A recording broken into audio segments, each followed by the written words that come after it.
खौफ का आईना, एक खौफनाक कहानी। एक छोटे से गांव में एक नौजवान लड़की मरियम रहती थी। वो बहुत बहादुर और ज़हीन थी, मगर उसकी ज़िंदगी में एक राज छुपे हुए थे जो उसे कभी किसी को नहीं बताना था। गांव के बीचों बीच एक पुराना, सुनसान और खौफनाक मकान था जिसे खौफ का कमरा कहा जाता था। एक दिन मरियम की दोस्त सारा ने से चैलेंज किया कि वो इस कमरे का राज हल करे। सारा का कहना था कि वहाँ कोई अजीब व गरीब चीज़ छुपी हुई है।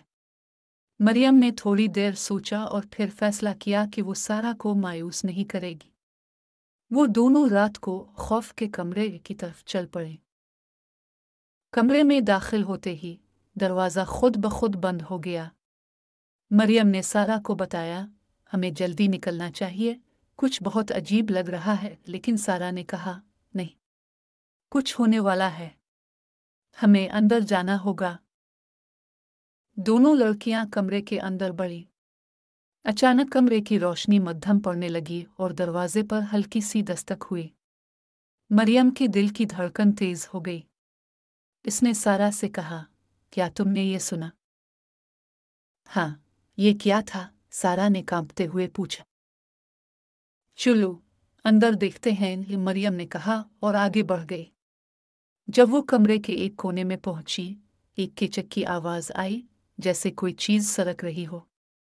मरियम ने डरते हुए मुड़ कर देखा, लेकिन कुछ नहीं था। ये क्या हो रहा है? सारा ने खौफ के मारे कहा। मरियम ने दिल ही दिल में फैसला किया कि वो इस कमरे का राज जानकर ही बाहर निकलेगी।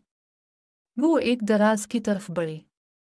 जैसे ही इसने दराज खोला, एक चमकदार कागज बाहर गिरा। मरियम ने कागज उठाया और उस पर कुछ लिखा था, जो यहाँ दाखिल हो वो कभी बाहर नहीं निकलेगा।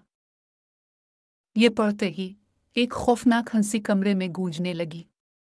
मरियम की आंखों में खौफ था, मगर उसने सारा से कहा, हमें फौरन यहाँ से जाना होगा। जैसे ही दोनों लड़कियां दरवाजे के करीब पहुंची, दरवाज़ा खुद ही खुल गया और बाहर आकर उन्होंने अपनी जिंदगी की सबसे बड़ी सांस ली। दूसरे दिन मरियम ने गांव के बुजुर्ग से पूछा, क्या वो कमरा वाकई आसिफ ज़दा था? बुजुर्ग ने जवाब दिया, वो कमरा तुम्हारे खौफ का आईना था। तुमने जितना ज़्यादा डर महसूस किया, इतना ही वो कमरा खौफनाक बन गया। खौफ का आईना, एक खौफनाक कहानी। मॉरल, हमारी सबसे बड़ी दुश्मन हमारी अपनी खौफ होता है, और अगर हम उसका मुकाबला करें तो हम किसी भी मुश्किल को शिकस्त दे सकते हैं।